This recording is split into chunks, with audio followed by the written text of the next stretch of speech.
KDKA-TV News at 6 in high definition. What if police showed up at your house in the middle of the night, took you out of bed, and arrested you for a crime that you know you did not commit? Well, if that sounds more like a movie than real life, then you're going to want to hear the story of a man from the South Hills who says that it happened to him. Not only that, the woman who accused him of raping her now faces charges that she made it all up. New at 6, Andy Sheehan has the interview you'll see only on KDKA. Last June, Matthew Foligno was asleep in bed at 2 in the morning when there was banging on his door and people shouting his name. It was the police, and they had their guns drawn. They were shining their flashlights in the windows, and they took me. Just all out of the blue?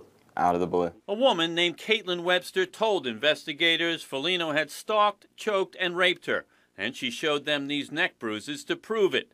Only problem is, she made it all up. Complete fiction. Complete fiction. But by then, Foligno was in jail looking at 5 to 10 years hard time. At first I thought, you know, I'm obviously innocent, so they're going to figure this out in a day or so, and I'm going to be out of here, and this is going to be all over, you know. They're going to do their job, and they're going to, you know, figure out the truth and get justice, and that never happened. Foligno says he met Webster only weeks before, and after a brief fling, decided to end it. But then Webster went to police with a story she would later tell in court, that Foligno came here to the South Park wave pool and called her out into the parking lot. He then drove her to this back lot where he choked and raped her, stopping only when they were discovered by her 2 girlfriends. Then she says he shoved her out of the car and took off. She made me seem like a bad, horrible person, and I'm not that person at all. I would never do something like this. Attorney Bill Diffenderfer says police arrested and charged Foligno almost strictly on the basis of the woman's statement. Did the police ever talk to these friends? Never. They never talked to them? They never corroborated any of her statements or any of her testimony. So they just took her word? Correct. When his investigator contacted the 2 girlfriends, Diffenderfer says the women refuted the whole story, saying Webster had been out all night with another man and didn't want her father to know. The women said those choke marks on her neck turned out to be love bites from that other guy. It came right to light that this never happened, and they gave the whole story as to the sucker bites. They gave the story as to what they did the night before and the entire day after where this happened, and no one was ever at the wave pool, and they were with the alleged victim.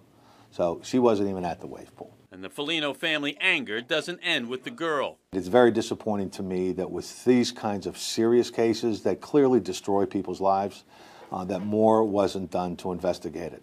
County Police Superintendent Charles Moffitt defended his detectives on the case. They did what they could do in an instance like this. We had a girl at the hospital saying she was raped. She had marks around her neck. Moffitt says the detectives did try to corroborate Webster's account, but she said she didn't know the last names of the 2 other girls and couldn't provide their phone numbers. That, says Diffenderfer, should have been another red flag. To me, it is something that the public needs to know, that this stuff actually does happen, and to me, for the women that really are victims, it really hurts their cases, and that's what's so outrageous about it. Because it damages the true victim. After interviewing the 2 girlfriends, county police withdrew the charges against Foligno and arrested Webster. She now faces charges of making false statements and perjury for a rape that never happened. In South Park, Andy Sheehan, KDKA TV News.